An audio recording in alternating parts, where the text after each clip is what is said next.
Hello MSc students. आज का हमारा टॉपिक है physical factor of lake temperature, light etcetera. Physical factors क्या होते हैं।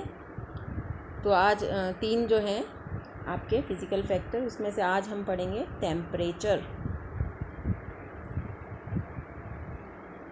फॉरेल 1982 ये साइंटिस्ट का नाम है।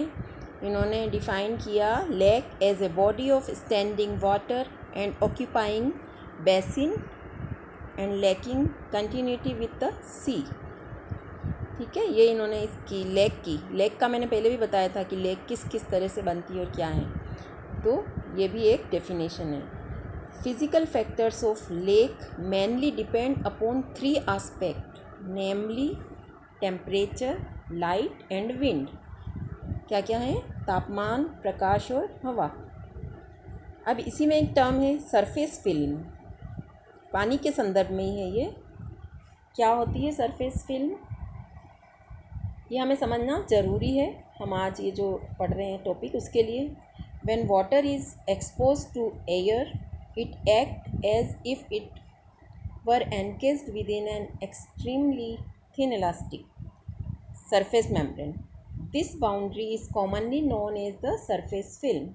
ठीक है ना, पानी के आसपास जो एक बाउंड्री बन गई उसको सरफेस फिल्म कहते हैं। बूंद आपने देखा होगा ना, वो क्यों है इसलिए ऐसी, उसके आसपास सरफेस फिल्म बन गई। Is interpreted as a manifestation of unbalance molecular action at surface film के ऊपर there is a surface tension. क्या होता है वहाँ पे? पृष्ठ तनाव।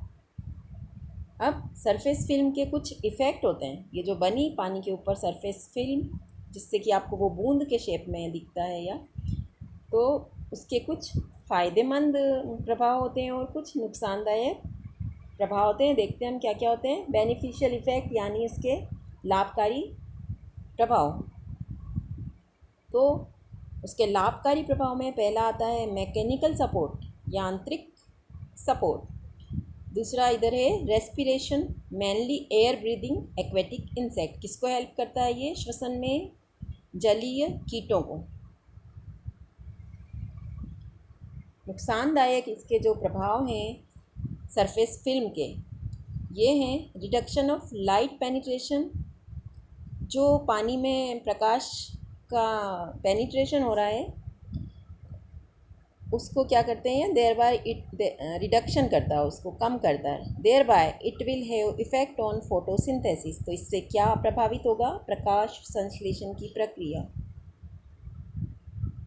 ट्रैप्स द माइन्यूट ऑर्गेनिज्म, ये किसको पकड़ लेता है? ट्रैप कर लेता है छोटे, माइन्यूट यानी छोटे जो सजीव हैं, जीव हैं। Thereby fall easy prey to big animals, जिससे कि वो शिकार हो जाते हैं बड़े जंतुओं द्वारा। तो ये सरफेस फिल्म के लाभदायक और नुकसानदायक प्रभाव थे।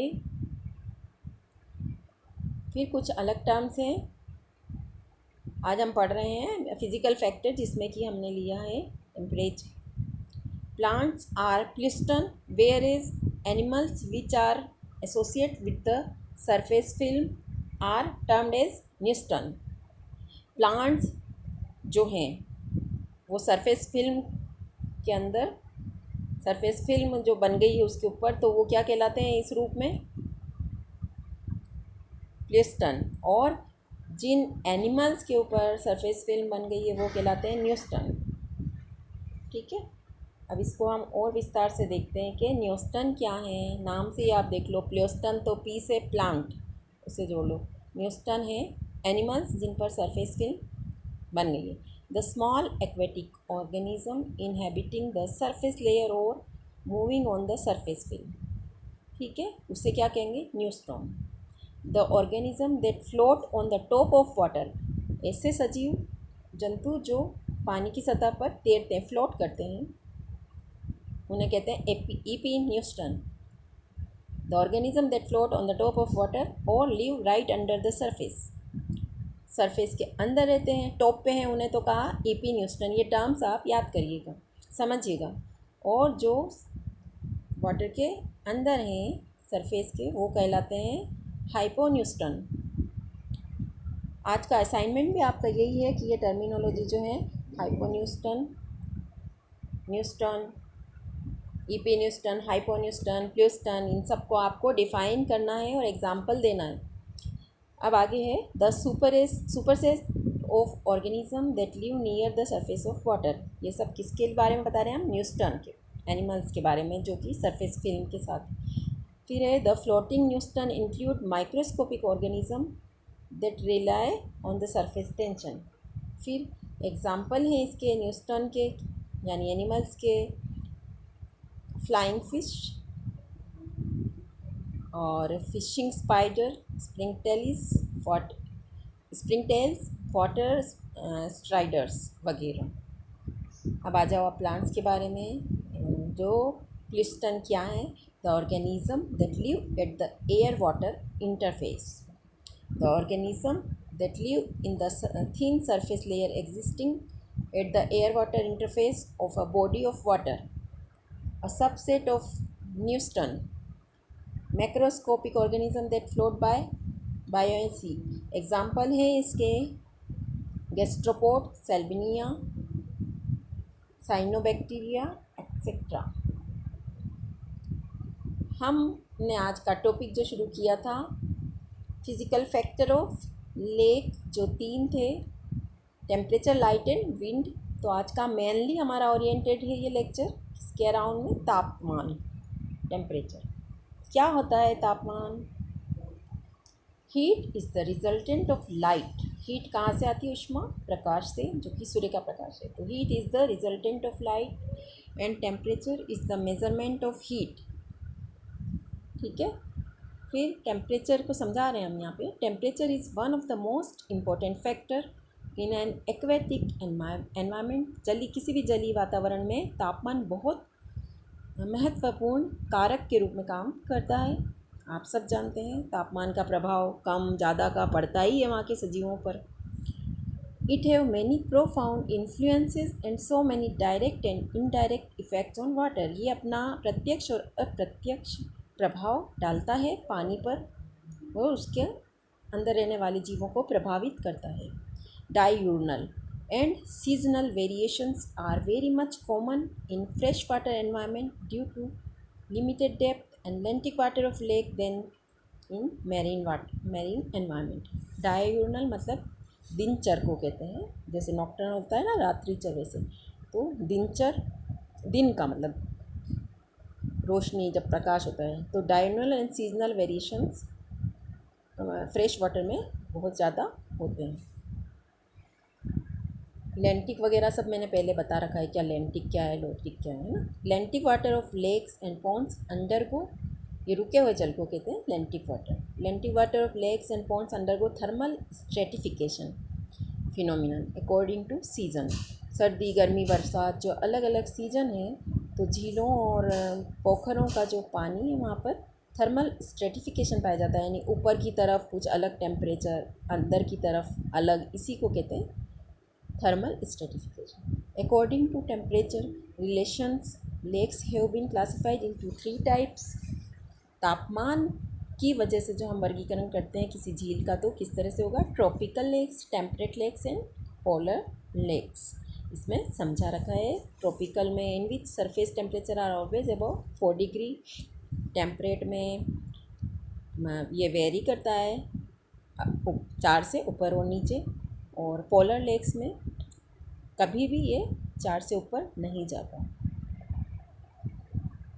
अब टेम्परेचर का क्या प्रभाव पड़ता है पानी पे? आज का टॉपिक ही हमारा पूरा यही है टेम्परेचर के बारे में। तो टेम्परेचर का प्रभाव पड़ता है, अगर कम है तो उपापचय की दर वहाँ रहने वालों की ज़्यादा होगी और फूड कंजप्शन कम होगा।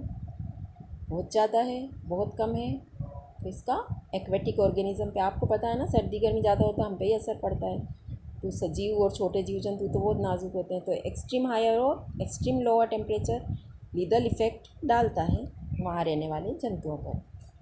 फ्लक्चुएशन यानी उतार चढ़ाव। Fluctuation in temperature of water regulates the breeding period. जो तापमान का उतार चढ़ाव है वो जनन प्रक्रिया को प्रभावित करता है। गोनेडल एक्टिवेशन यानी कि जो वृषण और अंडाशय है यानी कि गोनट्स हैं, ओवरी एंड टेस्टिस उसको इंड्यूस करता है कि वो माइग्रेट करें वहाँ से। फिर on the basis of their ability to tolerate thermal variation most fresh water organisms are classified into stenotherm and eurytherm, कि कौन कितना सहन कर सकता है, उसके अकॉर्डिंग इनको दो में हमने बांट दिया है फ्रेश वाटर में रहने वाले जीवों को। Stenothermic are the organism with a narrow range of temperature, यानी ये स्टीनोथर्मिक कौन सजीव होते हैं जो बहुत कम रेंज के अंदर टेम्परेचर का वेरिएशन जैसे 2-4 डिग्री का फ़र्क पड़ा है उसमें रह सकते हैं। और eurythermic are those organism with a wide range of temperature, उनमें बहुत टेम्परेचर टॉलरेंस की उतार चढ़ाव जो होता है तापमान का उसको सहने की ताकत होती है। Now source of heat for evaporation, mainly तो सोर्स क्या है हीट का, सन, फिर वो water and surrounding. Inland waters are subjected to very extreme variation of temperature due to small expanse and shallow area and get heated rapidly during day and shallow water जल्दी ही गर्म हो जाएगा दिन में और रात में जल्दी ठंडा हो जाएगा। अब देखिए आप source of heat for evaporation, temperature, फिर ये सब आप देख लीजिएगा। Relative amount of free surface area of water, vapour pressure, barometric pressure, amount of wind action, इन सब पे डिपेंड करता है। थर्मल कंडक्टिविटी, ऊष्मा का संचालन। The thermal conductivity of water is very low, पानी की थर्मल कंडक्टिविटी या इधर से उधर जो पानी में तापमान बहता है वो कम होता है। फिर है heat coming to a lake from sun is partially absorbed and to some extent conducted, but the really effective heat distributed is due to wind action. फिर convection, convection क्या है? Convection is the process of the transfer of heat by the movement of heated particles, जो गर्म हो गए हैं वो अपने आप एक से दूसरे तक पहुंचाते हैं, वो convection होता है।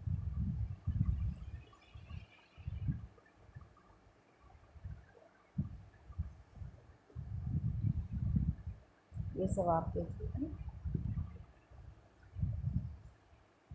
Advent of rain is temperate region, cooling of the surface water by evaporation, ये सारे आपके हैं थर्मल कंडक्टिविटी। ये था आज का आपका चैप्टर फिज़िकल फैक्टर में जो 3 फैक्टर हैं उसमें से एक टेम्परेचर वाला फैक्टर था। इस पर मैंने जो असाइनमेंट दिया है, टर्मिनोलॉजी सारी डिफ़ाइन करनी है आपको जो मैंने बोली थी, और इस पे एक बड़ा क्वेश्चन है असाइनमेंट का जो करके आज की डेट में अपने पास आप इसमें सेंड कीजिए व्हाट्सएप में मुझे सारी टर्मिनोलॉजी की डेफिनेशंस जो नई टर्मिनोलॉजी इसमें आई हैं, और write a short note on conductivity write a short note on physical factor of lakes, और वो फिज़िकल फैक्टर है टेम्परेचर। ओके।